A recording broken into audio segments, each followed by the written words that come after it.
Hello, everybody, and welcome to Nerd Variety, the podcast where we discuss all nerd things. Or at least some of the nerd things. All of the nerd things. Majority of the nerd things. This is going to be a 47-season show. Minimum. I'm not sure about that. That was not in my contract. So we're 97 doing this, seasons. Yeah. Yeah, so no, it's gonna be good. We will talk about a range of nerd things. How There about you go. that? Yeah, I accept A variety. Yeah. What? Yeah. And today we are narrowing that down ever so slightly to comfort shows that we watch. We all kind of, we were talking about this before we started. We all kind of have different ideas of what that means to us. Actually, to me, what was in my head before is just shows that I just kind of keep going to and just watch over and over and over because I'm scared of new shows. But I'm scared.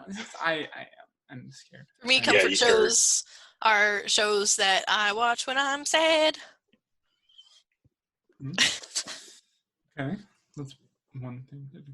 Yeah, they give me. And okay, Hannah, are these shows that make you sadder, like you just wallow, or they're uplifting? That shouldn't be the case. No. I mean, I think that should be. I have one. I kind of have three categories in my shows, and I was only able to think of one example, but there's a category that's things that make me feel, and I have one where it's like not necessarily bad emotions, but it's like kind of in that like romance drama kind of category. It just makes you feel things. So maybe it's sad, maybe they're happy tears. I'll never tell. But you should tell. Maybe I will. Josh, what does comfort shows mean to you? Oh, it's usually something that I watched earlier in life, and it just left me with a lot of good memories of like good moments in the show, or just a lot of really funny moments, and the moments still make me laugh today, and just something that and usually the shows have something that I took away from them. Yeah. So, well, I'll go back to them and just like, oh yeah, this is nice. I was like, yep, they still got it. The show still has it. Well, we've talked about specifically in the past comfort in relation to 2020 and how 2020's been, and we are all for the most part alone, not able to hang out with each other. And so if you're revisiting shows you used to watch, it's almost like you're hanging out with old friends. Touch. No. Touch. Okay. We're so alone. Yeah. But I know a lot of like TV characters that I've from shows I've been watching for a long time. I'm like, these are my friends. They give me that kind of comfort. So is Friends? I've never seen Friends all the way through. I've only seen like me. I kind of watched it vicariously through my husband when he was watching it, but I haven't actually watched it myself. What?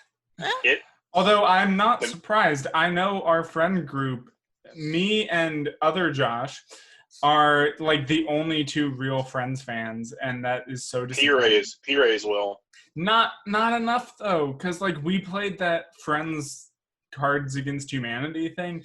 Only me and Josh thought it was funny. Well, nobody else got it. While living with P-Ray, he did watch Friends when it was on Netflix. He also watched Cheers a lot, which was on I tried. I mean, I technically still... See, Patrick has always been more into sitcom stuff than I am. I watched a sitcom recently that I did really enjoy called The Expanding Universe of Ashley Garcia, and it's about a young girl who's like 15, and she has her PhD. So, of course, that appeals to me, just as like nerd, like science and math nerd. But like, for the most part, not really into the whole sitcom thing. I like How I Met Your Mother. For me, it really depends. Like, How I Met Your Mother and Friends are probably the only two I can think of right off the bat. It also depends on how you want to stretch sitcom and what you want to include in that. Sure. Because, like, I mean, I guess Scrubs, do you consider Scrubs to be a sitcom? No, it's a comedy. It's definitely a comedy with some drama, but it doesn't have the laugh track. Yeah, but So I guess that's not necessarily a defining feature of sitcoms. It's not. It's associated with it a lot, I think, but it's not necessarily what defines it or a defining feature. Well, sitcom literally means situational comedy. Yeah. Right? So it's more of like, I guess, comedy that revolves from just like people being thrown into ridiculous situations. So if that's the case, I mean, it's still. I don't know. It's hard to still one to define think about. exactly. Yeah. But we're not going to define genres today. We do that so much. We do. I do think that. Not again. We've defined genres. Maybe we should start talking about the genres. But I also in the same boat. I'm not a Friends fan. I just couldn't really get into it. But How I Met Your Mother was one of those shows that was like, oh yeah, I can watch this. You know, I can just pick an episode and just watch it, and it still makes me laugh. And it's still just a lot of fun moments, and the characters are just really. They just have so many like good jokes in the show. Yeah. Yeah, it's a good one. So, do we just want to start off? All right. Okay. Here we go. Here, I figured this out. Let's start with what is your like go-to number one show that you can just rewatch constantly? So Hannah, do you have a show that you just like rewatch over and over? So much So I feel like for the most part, I kind of go through phases where it's like I'll have a show and I'll just like watch it 4 times start to finish, and then like move on to another one and watch that one 4 times start to finish. And definitely, you guys know how much I love Avatar. Can always go and just watch an episode of Avatar. That was a good No, movie. I will hurt you. I will put you in quarantine. I will come hurt you. Hey, James Cameron did a good job. He really did. He really But did. They're coming out with the sequel. Stop! It's my turn to talk. You have the talking stick? I have the talking stick. So Avatar: The Last Airbender is definitely one of them.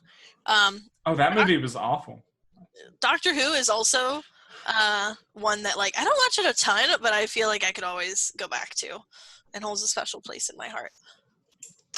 Understand. Love Doctor Who. How about you, Josh? Oh, for me, that would be Fresh Prince of Bel-Air is definitely one of those. It comes on. It's on HBO Max now, and it's like nice to have the whole series, you know, in one place. Because I would just watch it on. I just remember a lot of watching it, like, you know, watching reruns of the whole season. I usually miss an episode, but then I will try to like catch it next time they do another run through of the series. But it's nice to have that on. You know, Will Smith's character is always making funny jokes. Him and Carlton have a fun back and forth, and you know, who doesn't like Uncle Phil and the rest of the crew? I don't. Then no, you should again, watch it. As I said, I've never seen Fresh Prince of Bel-Air. Watch it; it's funny. Yeah. It's definitely a '90s, like late '80s, '90s show. Yeah, but it's got a lot of pop culture references, and it's really great. There were a lot of those at that time that I didn't really watch. I think Friends was pretty much the only one like that. The only show around that time like that. That was not a cartoon, you know, that I watched. I feel like I'm starting to feel like I just don't appreciate shows that revolve around real life. Like all of the shows and stuff that I watch are like, let's time travel or fight a dragon or that is understandable. Have magic and superpowers and things like that. Like I don't feel like in general, I don't know, because like there's like I talk to my students sometimes all the time, and their grades 2 through 5, and they tell me about their favorite Disney Channel shows, and a lot of them are just like, I mean, you guys remember stuff like, oh shoot, I never watched any of it. Stuff like. One that comes to mind is like Sweet Life of Zack and Cody was the thing when I was young. I never watched it. I never watched it. It was just like normal people like kind of being silly in their normal lives, but it was like just all kind of normal, right? Yeah, and like, that kind of thing. And like Drake and Josh, that kind of stuff. Yeah. That was never my my kind of you show. guys never vibed with that because that was like the next step of the '90s shows. No. You know, that were still funny that were like, oh, these are actually some some funny moments in these shows, and it's like, No, it's like I a was real life like- thing because if you want, action, adventure, fantasy, sci-fi stuff, you go watch something animated back then anyway. You watch something animated. Well, I think that's do probably that why I on like TV. cartoons so much. Like, even to this day, being nearly 25, I watch a ton of cartoons. I watch cartoons all the time. And I think it's because of that. And so, like, when everyone else my age was watching Sweet Life of Zack and Cody and Drake and Fresh Josh and, like, all Prince. those things, I don't know, whatever. I was watching, like, Kim Possible, Powerpuff Girls, Danny Phantom, Jimmy Neutron, Teen Titans. Well, hold up now, because See, I was doing a lot of those. we were all watching those shows too. No, I know, but, like, I didn't never watched anything but, like, superhero kind of based stuff. I didn't really do a lot of those, I guess you could say, like, action animated shows. So I didn't really do, like, Kim Possible. I didn't do Danny Phantom. I literally just got Disney Plus so I could watch I did some Teen Titans. That was one I always wanted to watch more of, but I don't remember. For some reason, I didn't watch a lot of it. DC Universe. Yes, it is. That's one And that HBO I've Max. watched some on there. But I did watch a lot of, like, Fairly Odd Parents, Jimmy Neutron, as you said. I think Codename Kids Next Door, Oh yes. Powerpuff Girls, a lot of stuff like that. Rugrats, even when I was probably a bit younger. Before Never watched Rugrats. Great. But yeah, So you'd like it, Hannah, because it's animated and there's a lot of, like, adventures through the eyes of a, like, toddler, through the eyes of toddlers, but it's got a lot of, like, little, like, situational comedy too. Well, Do they of course, like Hey Arnold. not trying to confuse genres. is there like what was like that? I'm trying to think of, like, a not childish way to say this, but is there any, like, potty talking Rugrats? Yes. Yeah, that's the kind of stuff I'm not really into. But come on. So I feel like It's that's like- part of why, like, I didn't really super get into SpongeBob. Like, the humor was just not, it was a little bit too, like, slapsticky, I guess. Of course, SpongeBob was another one. But there's a lot of, like, they know that adults are watching this show too, so they add that in there because you'll see adults in the show and they'll make references to, like, adult things. I don't know. Come on. I don't know. Anyways, whenever Nickelodeon. Anyways, let's circle back to the original question here. So, Josh, what was you said Fresh Prince of Bel-Air is your, like, go-to that you'll rewatch over and over? Oh yeah, absolutely. Yeah. Well, for me, this is kind of tough because, Hannah, maybe I'm kind of like you if I understood what you were saying correctly. I kind of have a few shows that I will watch over and over, and sometimes I'm really in the mood to watch a show all the way through and then start immediately. Like, again, sometimes I'm just like, well, I finished this, let's go to another one that I really love. And I can narrow it down to at least a couple. Let's say a live action one and an animated one. Sure. Live action, I'd have to say more than any of them right now, my go-to for rewatching is Community. That doesn't surprise me about you. It's because it's ridiculous. Anyone who's been listening to this podcast for more than, like, 3 weeks is not surprised by this. Yeah. It's ridiculous. It's wonderful. There's a lot of stuff to find each new time you watch it. And it's Dan Harmon. I think he's hilarious. He's a great writer and everything. Yeah. You also have the Russo brothers do quite a few episodes, which they were they've done quite a few Marvel movies so far, so they made a big name for themselves. They sure did. Through all that stuff. Yeah. They made a lot of money. Yeah. And I don't think they're going to stop anytime soon. But They're not. with animated shows, the show that I would say I watched the most over and over is probably Futurama, because it is also hilarious. There's stuff to catch. There's new stuff to catch every time you watch it. And one thing that I do appreciate about both of these shows, Community a little less so, but they both have a good number of seasons. So one show that I used to just watch over and over was Rick and Morty, but there's only like 4 seasons and I think only 3 on Hulu. So you would run out of episodes real quick. Well, especially because I'm assuming with it being a cartoon that they're only 20-minute episodes. Yeah. Yeah, 22, 21, 20. Because like four seasons of a 20-minute episode show is very different from 4 seasons of a 45-minute episode show. It is. Or a straight 30-minute show. Yeah.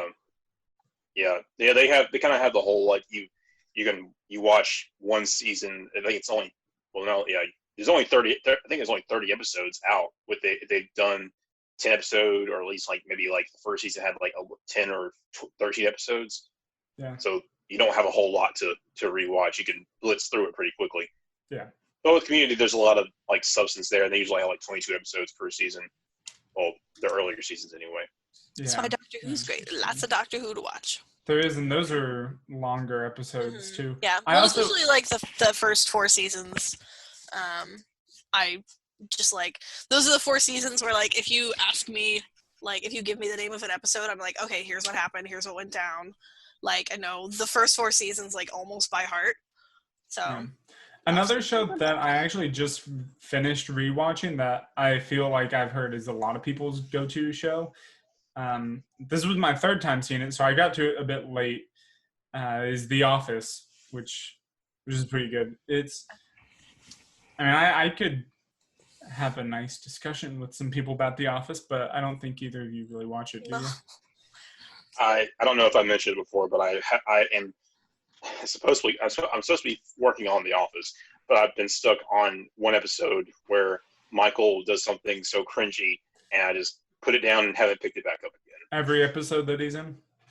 No, it's a very specific episode in like season 4 or 5. And it's the like real life stuff. I'm like, there was The Office, but it had dragons. I'd be down. Beautiful. That being said, I haven't seen Game of Thrones, so that's a fun idea, Hannah. Make a situational comedy, but Office, but with dragons. Yeah, exactly. Yeah.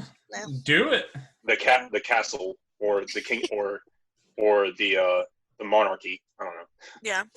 Something. The dragon. I was also going to mention that I love and frequently go back to Merlin.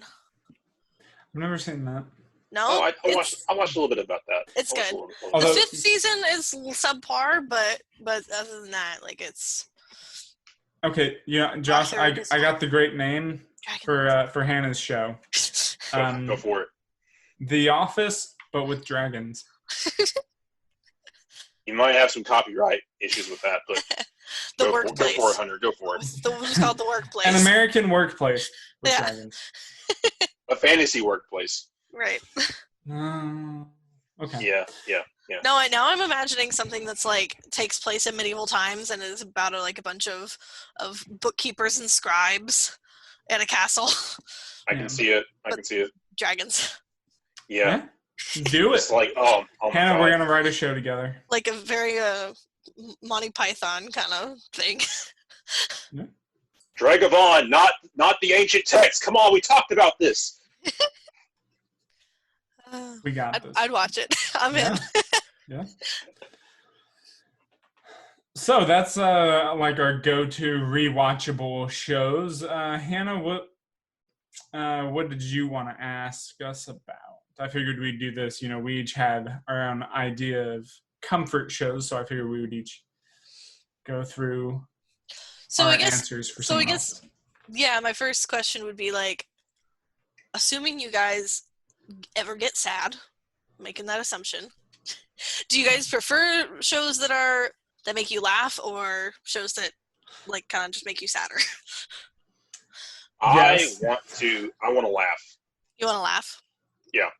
I want to get over the hump and forget about my troubles. Yeah. So when you're just like completely everything. Yeah, when you're just like trying to completely block out the world, what do you go to?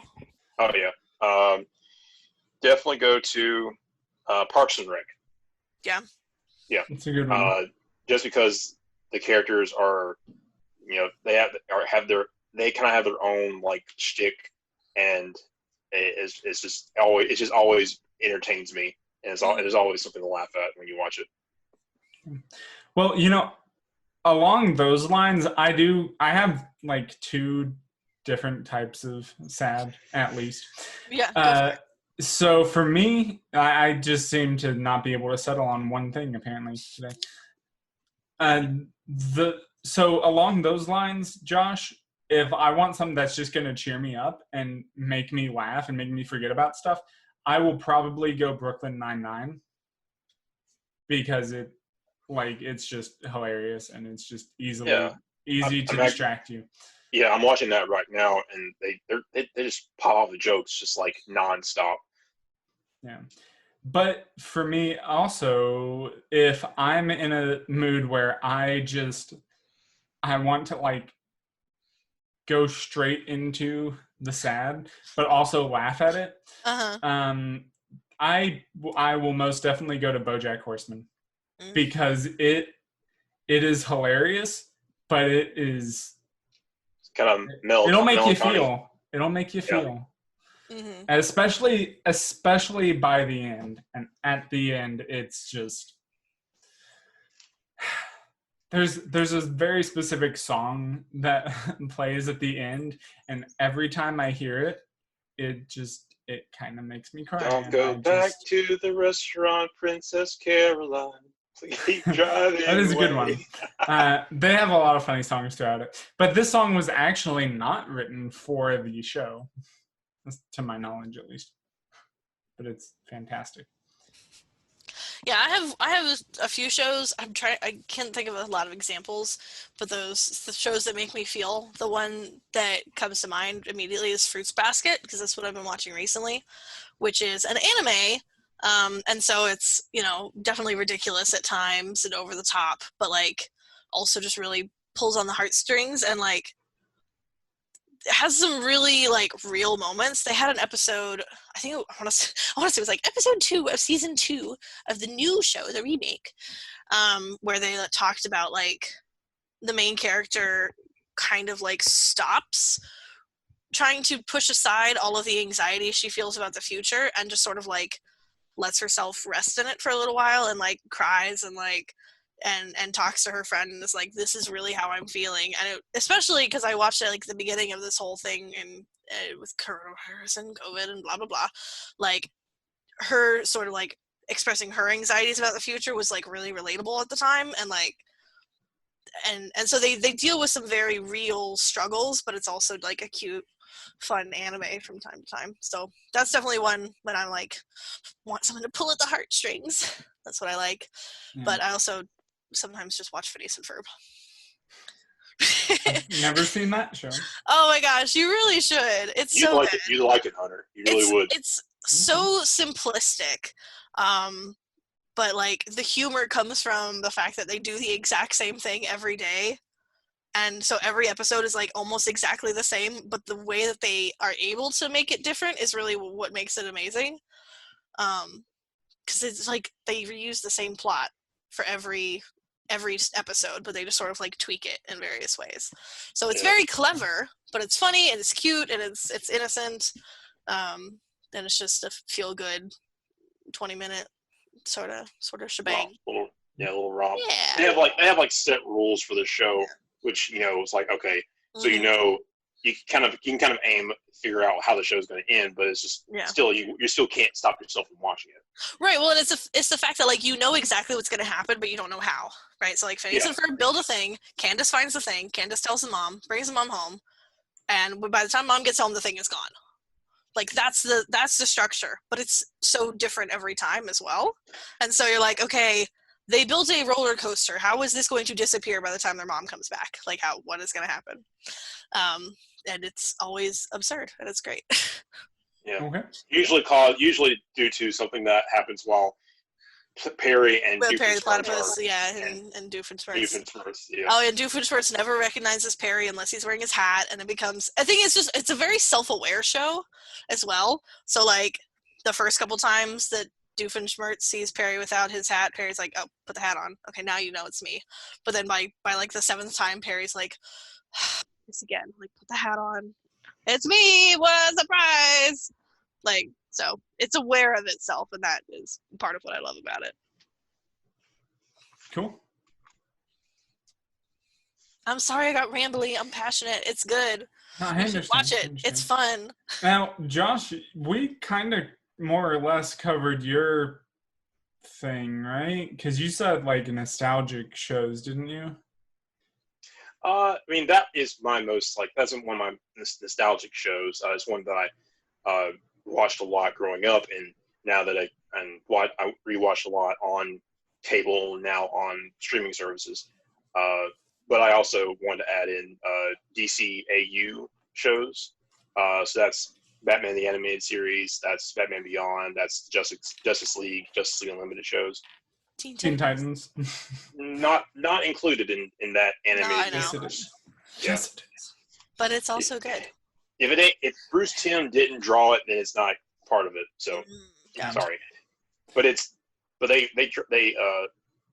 it's like they took them right out of a comic book before they actually kind of well, no, they did before that, but they took it out of a comic book, and they had a lot of they're made for kids, but they also had a lot of deep themes and situations that adults can watch this too, which it's really good for. And it's really good thought process behind making shows. You want your whole audience to be able to be entertained by it and not turn away, not necessarily turn away kids, because you want kids to be introduced to these characters in a fun way that's not going to scar them for life.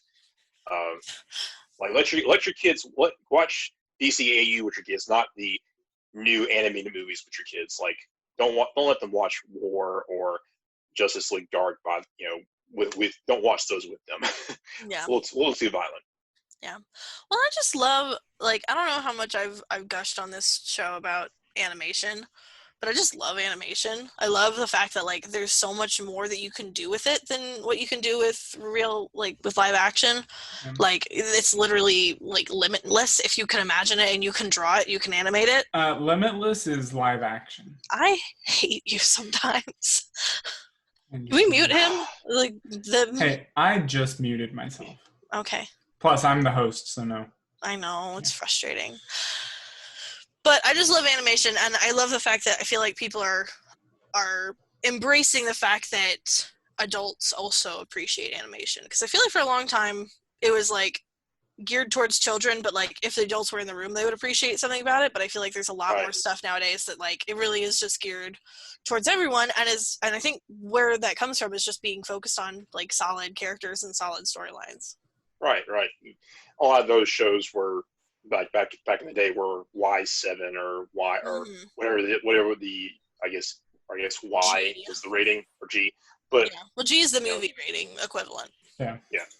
But what you can, it's still possible for someone older to enjoy them.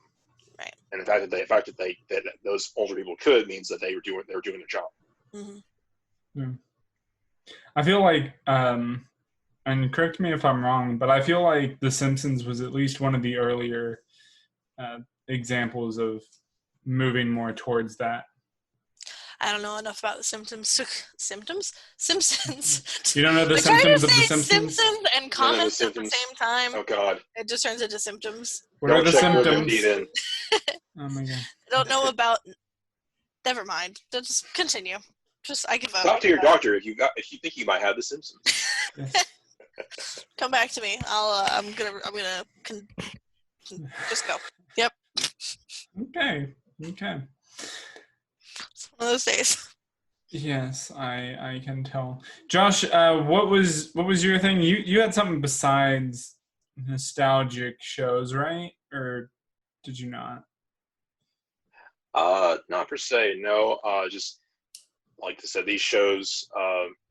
Well, I have one question that I do have. What did you learn anything from these comfort shows? Did they teach you anything? These comforting shows? Yeah. So especially I would say for me, especially growing up watching some shows that I maybe shouldn't have, like Friends, which is probably not super appropriate for little kids. I take the kids out the room. I learned a lot of words and stuff, but not sure that's what Josh was getting at. Yeah, but no, I'm kidding. This is safe for work. Yeah. It was, also a lot of not just Friends, but a lot of other shows. I remember when like they've come to context later in my life, I'm like, I know what that is. I heard it on a TV show, or I know about this because TV. So Yeah. and there's just so much stuff like with that I can't really narrow. I couldn't narrow it down to like one thing in particular. Cool. What about you, Hannah? Or Jen? Definitely with Avatar being one of my go-tos. There's a ton of like life lessons to learn there. But I don't know. I feel like more than anything, the stories that I like and I go back to have taught me a lot about like storytelling and like how to create something that's compelling or interesting or whatever. And it's taught me a lot about I guess sort of not directly, but just through my own intake of it. Taught me a lot about like how to analyze these things. So like, what do I like? What are the good things and bad things about this, and how to be critical? Because once you watch something so many times, I don't know about you guys, but I at least fall further away from like, oh, it's perfect, it's the best show ever.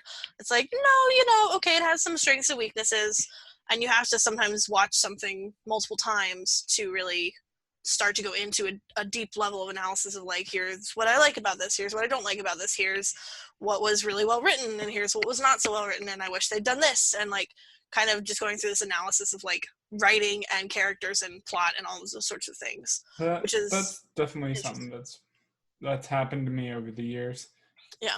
But also another part of that may be, for me, it may be my experience in film school. Sure. Yeah, and I just have for the longest time have really enjoyed stories. I'm probably one of the biggest readers that I know to this day. I just love stories and storytelling, and so I feel like I've learned a lot about how to tell stories and how stories are told throughout, especially rewatching things. Yeah. You'll learn a lot about how to build up to a certain moment, or how to make characters, structured and dynamic. It's especially fun going back to something that like I haven't seen in a few years. So like I started rewatching Merlin relatively recently, and it's been a couple years since I'd seen it, and I'd learned a lot about storytelling and character development since then. And so I start to look more at like, hey, like there's this Arthur dude, right? And like really kind of analyzing how they kept him from being like this golden poster boy, football player of a guy, and like really gave him some depth and some character, and like where are you seeing little hints of that in these sort of stereotypical characters? Because they come up a lot, right? Stereotypical characters. There are tropes for a reason, but it's nice to be able to be like, okay, let's dive into some complexity there. Yeah. I do like that for a lot of modern shows. Back in the day, shows are pretty much, you have your good guys and your bad guys who are just evil, kill them, don't worry about them. But a lot of modern shows have good characters and bad characters, but they're all have some shades of gray to them. Like, one show, watching Daredevil, rewatched that recently because it's one of my comfort shows. And just seeing how Matt Murdock is a good guy, is a really good guy. He of course he's a lawyer, and he goes out on the streets and fights crime every night. But he keeps a wall of secrecy around him. He kind of pushes his friends away, and he is a talented liar. You have to be to explain everything. But you also see a lot of people that are the people that he fights are usually bad. Usually doing things for greed or because they just want what they want. But you also have characters that just need to be talked down. You have people that are doing things to protect their loved ones, or they have some, there's something else going on that they feel like they have to do something bad to fix it.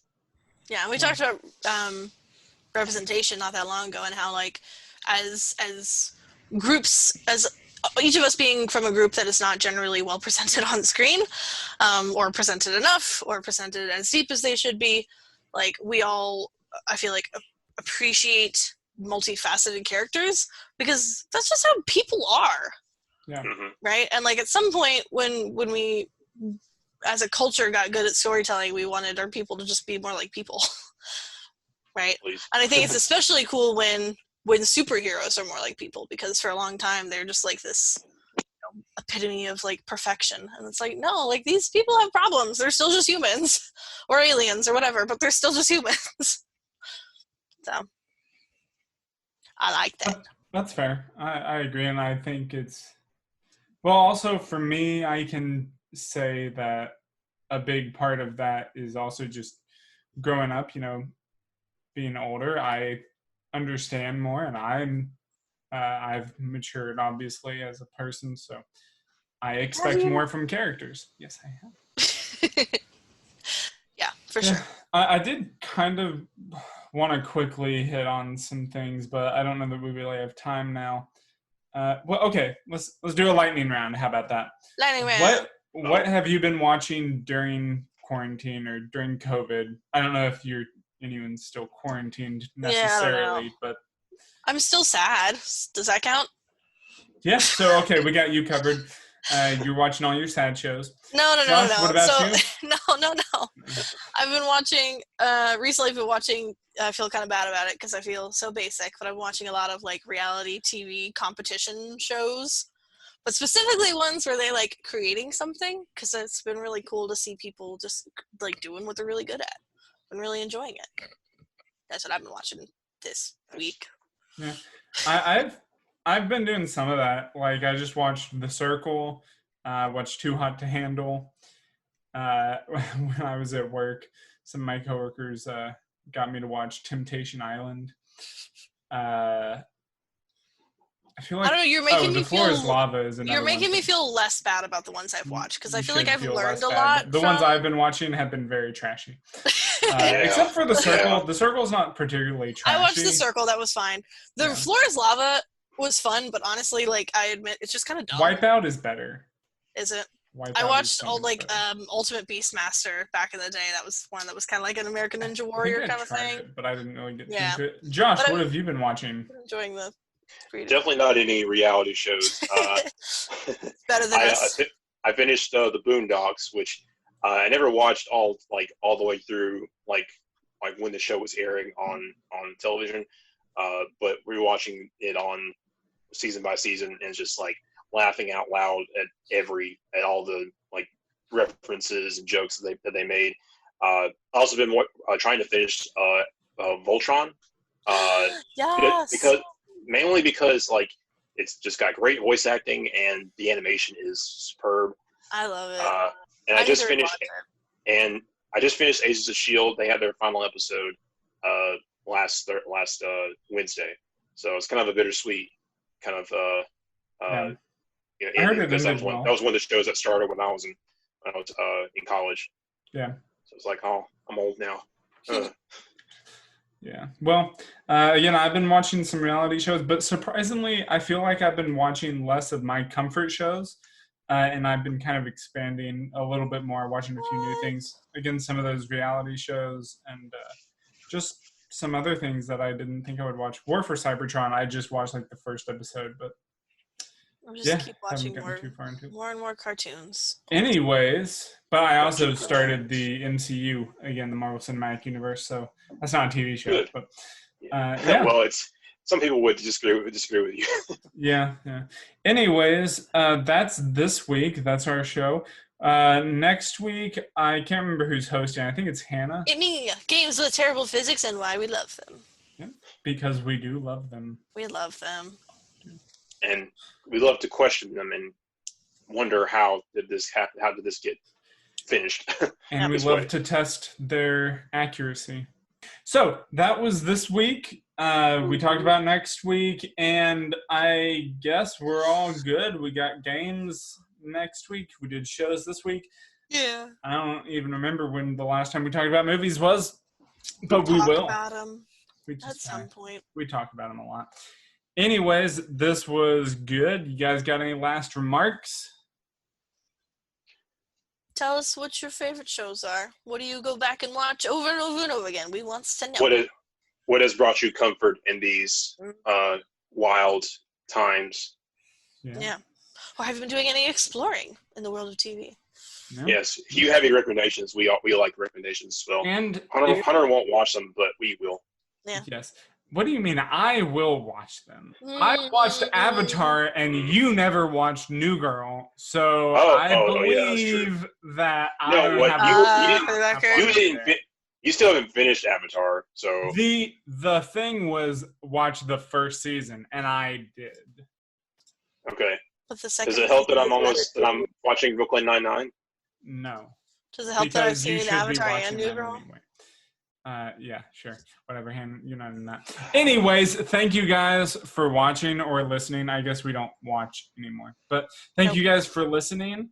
I hope you enjoyed, and we will be back next week with a new episode of Nerd Variety. So until then, nerd out. Bye. Nerd out.